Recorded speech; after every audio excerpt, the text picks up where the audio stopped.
साथ राजीव श्रीवास्तव जी इस वक्त जुड़े हुए हैं, इतिहासकार हैं। राजीव जी, प्रश्न बहुत सीधा है कि आपने कैसे देखा है इतिहास को?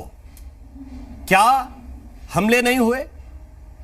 जो कह रहे हैं मणिशंकर अय्यर कि इस देश में 24% आबादी मुस्लिमों की थी जब अंग्रेजों ने जनगणना की, 72% हिंदुओं की थी।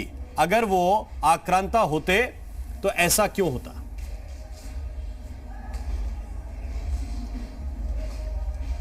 देखिए, सबसे पहले तो मणिशंकर अय्यर को यही समझ नहीं है कि वो मुसलमान और मंगोल में फ़र्क कर सके। 1191 में मोहम्मद गोरी ने हमला किया और 1192 में जब जीता तो कुतुबुद्दीन ऐबक यहाँ का शासक बन गया। 1192 से लेकर के 1290 तक के शासन को गुलाम वंश और विदेशी मुसलमानों का शासन कहते हैं। 1290 में खिलजी वंश का शासन आया। 1290 से लेकर के 1526 तक भारतीय मुसलमानों का शासन कहते हैं। 1526 में विदेशी आक्रमणकारी जब बाबर आया तो फिर से विदेशी मुसलमानों का शासन है। मणिशंकर अय्यर से जरा पूछा जाए कि जिन मुगलों का वो समर्थन कर रहे हैं, क्या इन मुगलों के पक्ष में सऊदी अरब में बोल सकते हैं, जिनके बारे में वहाँ के इतिहास की किताबों में बाबर शब्द, तैमूर शब्द वहाँ पर हराम माना गया है? क्या वो मणिशंकर अय्यर बता सकते हैं कि 1258 में बाबर के परदादा हलाकू ने इस्लाम के अंतिम खलीफा अबू मुस्तसिम बिल्लाह की नृशंसता पूर्वक हत्या ही नहीं की, बल्कि इस दुनिया से मुसलमानों के खिलाफत सदा सदा के लिए खत्म कर दी, खिलाफत संस्कृति खत्म कर दी। तो मुगल अलग थे, मुसलमान अलग थे।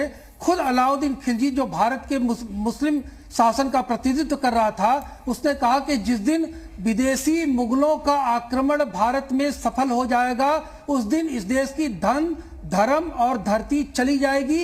इसलिए इन मुगलों का मैं जीवन पर्यंत विरोध करूंगा। इसलिए अलाउद्दीन खिलजी पूरे जिंदगी 1296 से 1320 ईस्वी तक वो मुगलों से युद्ध करता रहा, मंगोलों से युद्ध करता रहा। तो मुगल घृणा के पात्र थे पूरी दुनिया में, न सिर्फ सऊदी अरबिया में बल्कि उसी तरह से रसिया में। क्योंकि जब ईसाई अपने गिरजाघरों में जाते थे तो कहते थे कि हे भगवान, हमें इन तातारों से मुक्ति दिला दो।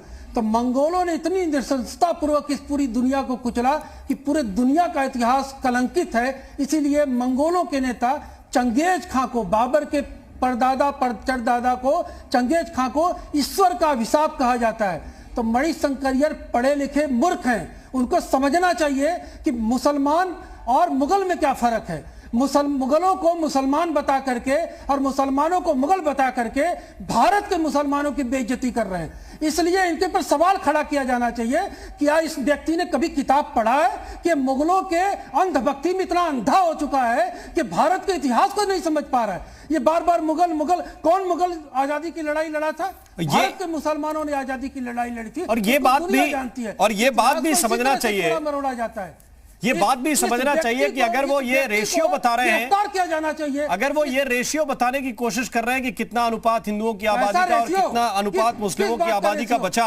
औरंगजेब ने, सुनिए जी, औरंगजेब ने खुद अपने फरमान में यह कहा था कि जो मुसलमान बनेगा उसको हम जजिया नहीं लगाएंगे और उसकी जागीरदारी उसी तरह से सुरक्षित रहेगी।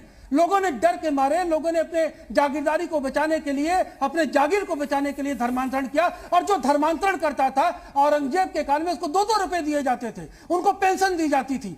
तो यह क्या बात करेगा जिसको खुद इतिहास की जानकारी नहीं है, जो व्यक्ति को इतिहास की जानकारी मुगल और मुसलमान में फर्क नहीं है। अभी मैं सुन रहा था आपके विद्वान पैनलों की, अरे भैया, भारत का मुसलमान अलाउद्दीन खिलजी, इब्राहिम लोदी और बाबर ने किस पर आक्रमण किया? बाबर ने भारत के मुस्लिम शासक इब्राहिम लोदी पर आक्रमण करके भारत के मुस्लिम शासक इब्राहिम लोदी की हत्या करके 1526 में 21 अप्रैल 1526 को दिल्ली के तख्त पर आसीन हुआ। इतना समझ नहीं है? हिंदुस्तान के मुसलमानों का कत्ल करके जब आया राजस्थान, कितने लोगों का कत्ल हुआ, मस्जिद में कितने लोग मारे गए? इतनी समझ नहीं है कि जो भी विदेशी आक्रमण कर आया वो भारत के हिंदू और मुसलमानों का लगातार कत्ल किया। लेकिन मुगल मुसलमान इनको समझ नहीं है। ठीक है प्रभाकर जी, मुगल मुसलमान प्रभाकर जी चाहिए, इनको समझना चाहिए चंगेज खान कौन था, हलाकू कौन था, चाहे और क्यों खिला। जी ठीक राजीव जी, ठीक है राजीव जी, प्रभाकर जी से